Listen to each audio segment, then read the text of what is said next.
ఈరోజు నేను మీకు చెప్పబోయే ఈ కథ చాలా షాకింగ్గా ఉంటుంది. ఈ కథ ముడిపడి ఉన్న సంఘటన ముంబై నగరానికే చాలా షాకింగ్గా ఉంటుంది.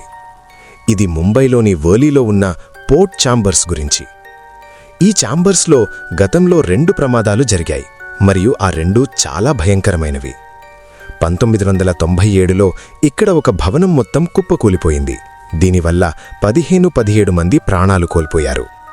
దానికి 4 ఏళ్ల ముందు ఇక్కడ మరో ప్రమాదం జరిగింది. 1993 బాంబు పేలుళ్లు. ఆ సమయంలో ముంబైలో వరుస బాంబు పేలుళ్లు జరిగాయి. ఆ సమయంలో కూడా ఇక్కడ చాలామంది చనిపోయారు. ఇదే భవనంలో కూడా ఒక పేలుడు సంభవించింది. వీటికి సంబంధించిన చాలా ఆర్టికల్స్ ఇంటర్నెట్లో దొరుకుతాయి. అందులో ఈ భవనం హాంటెడ్ అంటే దయ్యాలు ఉన్నది అని రాసి ఉంటుంది. కానీ ఇప్పుడు ఈ వీడియో మొదలుపెట్టే ముందు ఇలాంటి మరిన్ని హారర్, మిస్టీరియస్ మరియు చారిత్రక వీడియోల కోసం ఈ ఛానల్ని సబ్స్క్రైబ్ చేసుకోండి. ఇప్పుడు ఈ కథ మొదలవుతుంది. ఈ కథ 2007 నాటిది. అప్పుడు చిరాగ్ అనే ఒక సేల్స్మెన్ ముంబైలో పనిచేసేవాడు. ముంబైలోని ఒక వాటర్ ప్యూరిఫైయింగ్ కంపెనీలో అతను పనిచేసేవాడు. అక్కడ కోల్డ్ కాలింగ్ చేసి లేదా ఫీల్డ్లో తిరిగి ఆఫీసులకు వెళ్లి ప్రోడక్ట్స్ని అమ్మాల్సి వచ్చేది. కానీ ఈ చిరాగ్ అనే కుర్రాడు ఉన్నాడు చూశారా, అతను చాలా అపజయాలు పాలైన రకం. అతని వల్ల ఏ పని అయ్యేది కాదు. కానీ అతను చాలా కష్టపడేవాడు. రోజూ ఉదయాన్నే లేచి ఆఫీస్కొచ్చేవాడు. అలా 3 నెలలు గడిచిపోయాయి. ఆ 3 నెలల్లో అతను ఒక్క ప్రోడక్ట్ కూడా అమ్మలేకపోయాడు. ఒకరోజు ఏమైందంటే, అతను తన ఆఫీస్ క్యాబిన్లో అలాగే కూర్చుని ఉన్నాడు. అప్పుడు వాళ్ల బాస్ వచ్చి, "నువ్వు జీతం ఎందుకు తీసుకుంటున్నావు? గత 3 నెలలుగా నువ్వు జీతమంతా తీసుకున్నావు. కానీ మాకు ₹1 లాభం కూడా తీసుకురాలేదు. ఈ నెల నువ్వు ఒక్క ప్రోడక్ట్ కూడా అమ్మకపోతే నిన్ను ఉద్యోగంలోంచి తీసేస్తాము" అని చెప్పాడు. ఆ సమయంలో చిరాగ్ చాలా భయపడిపోయాడు. నేను రోజూ కష్టపడుతున్నాను కదా, అయినా నా వల్ల ఎందుకు అమ్మడవట్లేదు? ఇప్పుడు నేనేం చెయ్యాలి? వాటర్ ప్యూరిఫైయర్ అమ్మడంతో నాకు చాలా ఇబ్బందిగా ఉంది. పైగా ఇంత ఖరీదైన వాటర్ ప్యూరిఫైయర్ని ఎవరు కొంటారులే అని అనుకున్నాడు. కానీ చిరాగ్ ఆర్థిక పరిస్థితి ఏమాత్రం బాగోలేదు. చిరాగ్ తన తల్లితో కలిసి మురికివాడలో అంటే చావల్లో ఉండేవాడు.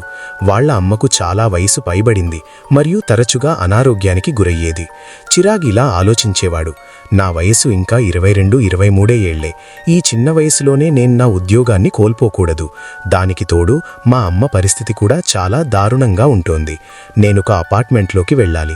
ఈ మురికివాడలోంచి బయటపడాలి. నేను మా అమ్మను చాలా ప్రేమిస్తున్నాను. ఆమెకు కూడా నేనొక మంచి జీవితాన్ని చూపించాలి. ఆ తర్వాత వాడొక నిర్ణయానికి వచ్చాడు. ఇప్పుడు నేను బాగా సేల్స్ చేసి చూపిస్తాను.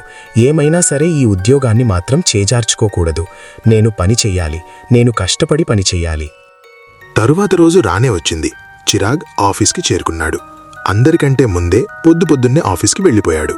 వెళ్లిన తర్వాత తన క్యాబిన్లో కూర్చుని ఫటాఫట్ చాలా కాల్స్ చేయడం మొదలుపెట్టాడు. అతను అలా కాల్స్ చేస్తూనే ఉన్నాడు. చుట్టుపక్కల ఉన్న ఉద్యోగులంతా చూస్తూ ఉండిపోయారు. ఈరోజు చిరాగ్కి ఏమైంది? చాలా కాన్ఫిడెన్స్తో మాట్లాడుతున్నాడు అని. అప్పుడు అక్కడికి అతని బాస్ వచ్చాడు. అదంతా చూశాక చిరాగ్కి కూడా చాలా నమ్మకం వచ్చింది.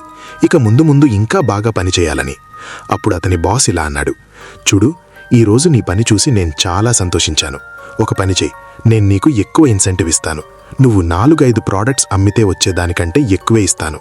అప్పుడు చిరాగ్, "సరే సార్, నేను వెళ్తాను" అంటాడు. అప్పుడు వాళ్ల బాస్ అతన్ని ఆపి, "చూడు, ఈ కంపెనీకి చాలా ఆఫీసులున్నాయి. దీని హెడ్ క్వార్టర్స్, ప్రధాన కార్యాలయం ఎక్కడుందో ముందు కనుక్కో. ఎందుకంటే వీళ్లు తరచుగా తమ ఆఫీస్ని మారుస్తూ ఉంటారు" అని చెప్పాడు. అప్పుడు చిరాగ్, "సరే సార్, నేను కనుక్కొని అక్కడికి వెళ్తాను" అని చెప్పి తన బ్యాగ్ పుసుకొని బయలుదేరాడు. ఈరోజు చిరాగ్కి చాలా ఆనందంగా అనిపించింది. అతనిపై ప్రశంసల వర్షం కురిసింది. అందరి ముందు అతన్ని ఒక ఉదాహరణగా చూపించారు. బాస్కి ఈ విషయం కూడా నచ్చితే, ఇంకోటి నేను అమ్మేస్తే చాలా బాగుంటుంది. ముందుగా వెళ్ళి వాళ్ల ఆర్డర్ ఎంత పెద్దదో తెలుసుకుంటాను అనుకున్నాడు. అతను వెతకగా కొన్ని అడ్రస్లు దొరికాయి. అందులో అతనికి ఒక అడ్రస్ కొంచెం బాగా అనిపించింది. అవును, ఇదొక మంచి కమర్షియల్ బిల్డింగ్లా ఉంది. ఇక్కడే వాళ్ల ఆఫీస్ ఉండి ఉంటుంది అనుకుని అక్కడికి చేరుకున్నాడు. ఎదురుగా ఒక పెద్ద బిల్డింగ్ ఉంది. దాని పేరే ఆంచెప్. అతను ఆ బిల్డింగ్ లోపలికి ప్రవేశించాడు. ఎదురుగా బీ వింగ్ అని రాసి ఉంది. అతను బీ వింగ్కే వెళ్ళాలి. ఈ భవనం యొక్క మిగతా భాగాల గురించి పట్టించుకోకుండా అతను ముందుకు సాగాడు. నేను మీ అందరికీ చెప్పదలుచుకున్నదేమిటంటే, ఈ కథ అంతా ఈ బీ వింగ్కే సంబంధించింది. అతను భవనం దగ్గరకు వచ్చి ఆ వింగ్ వైపు నడుచుకుంటూ వెళ్తాడు. అక్కడున్న వాళ్లని చూసి నవ్వుకుంటాడు. వాళ్లు కూడా అతన్ని చూసి నవ్వుతారు. అలా తల ఊపుకుంటూ ముందుకు వెళ్తాడు. ముందుకు వెళ్లగానే అతను మెట్లెక్కుతాడు.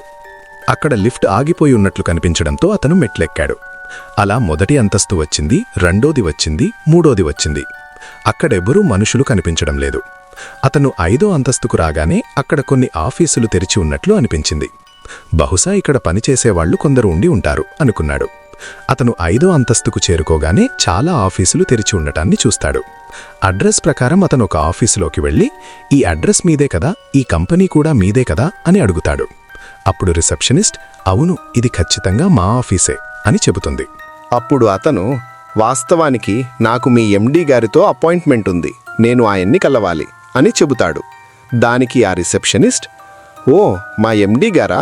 తప్పకుండా, నేను మా ఎండీ గారికి ఇప్పుడే కాల్ చేసి ఆయన ఎప్పటి వరకు ఫ్రీగా ఉంటారో అడిగి తెలుసుకుంటాను అని చెబుతుంది. ఆమె ఎవరికో కాల్ చేసి మాట్లాడుతుంది. తర్వాత, సరే, మీరు కాసేపు ఇక్కడే కూర్చోండి అని చిరాగ్తో అంటుంది. చిరాగ్ సరిగ్గా ఆ రిసెప్షన్ ఎదురుగా కూర్చుంటాడు. బహుశా వాళ్ల బాస్ ఉండే చోటు అతనికి కనిపిస్తోంది. మిగతా ఆఫీసంతా ఖాళీగా ఉంది. అతను వెళ్లి వాష్రూమ్ వాడి తిరిగొచ్చాడు. తర్వాత అతను రిసెప్షనిస్ట్తో, మేడం, మీ ఆఫీస్ మొత్తం ఖాళీగా ఉంది అని అంటాడు. అప్పుడు ఆవిడ, అవును, ఖాళీగా ఉంది. ఈరోజు శుక్రవారం కదా సార్, ఇక్కడ పనికి ఎక్కువ మంది రారు. అందుకే ఈ రోజుకి రిసెప్షన్లో నేను మాత్రమే ఉన్నాను. నేనే కాల్స్ మాట్లాడుతున్నాను. బాస్ లోపల ఉన్నారు, అంతే సార్, ఇంకెవరూ లేరు. మీరిక్కడ ప్రశాంతంగా కూర్చోండి సార్, ఏమీ కాదు. సార్ నాతో చెప్పగానే నేను మిమ్మల్ని లోపలికి పంపిస్తాను. బహుశా ఆయన ఇప్పుడు ఏదైనా పనిలో ఉండి ఉంటారు అని చెప్పింది. ఇప్పుడు చిరాగ్కి ఇంట్రెస్ట్ మెల్లమెల్లగా తగ్గిపోతోంది. ఎందుకంటే అప్పటికే సాయంత్రం 6 అవుతోంది.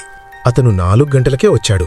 ఇప్పుడు 6 గంటలవుతుండటంతో విసుగుతో ఒక్కసారిగా లేచి ఆ రిసెప్షనిస్ట్తో ఇలా అన్నాడు, మీకు ఆసక్తి ఉందా లేదా?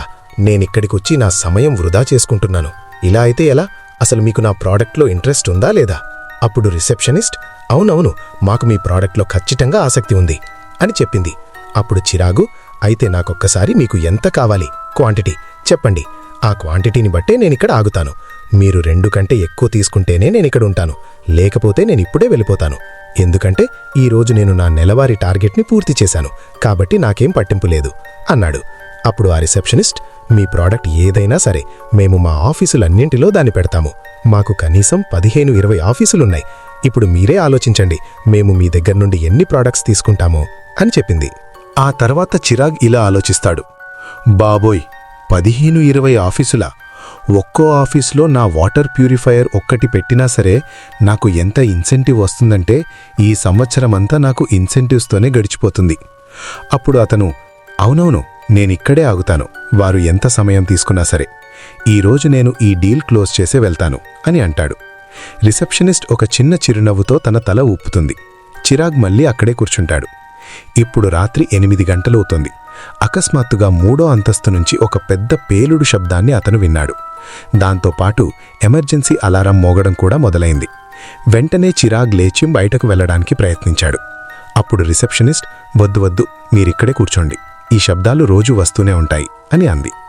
ఆ తర్వాత కాసేపటికి కింది నుండి చాలామంది అరుస్తున్న శబ్దాలు వినిపించడం మొదలైంది. అప్పుడు చిరాగ్, అరే మేడం, ఇక్కడసలేం జరుగుతోంది అని అడిగాడు. దానికి ఆ రిసెప్షనిస్ట్, బహుశా ప్రజలిప్పుడు కాలిపోతూ ఉండి ఉంటారు సార్ అని చెప్పింది. అప్పుడు చిరాగ్, మనం వాళ్లకు సహాయం చేయకూడదా అని అన్నాడు. అప్పుడు రిసెప్షనిస్ట్, సహాయం చేయడానికి ఎవరొస్తారు?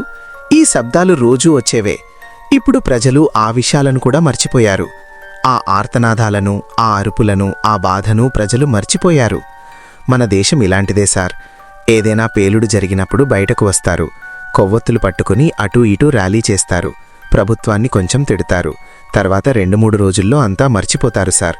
మీరు కూర్చుని, నాకు మా ఎండీ గారి కాల్ రాగానే నేను మీకు చెప్తాను, మీరు ప్రశాంతంగా కూర్చోండి, బయటకు వెళ్ళకండి, లేకపోతే చావు త్వరగా రావచ్చు అని చెప్పింది.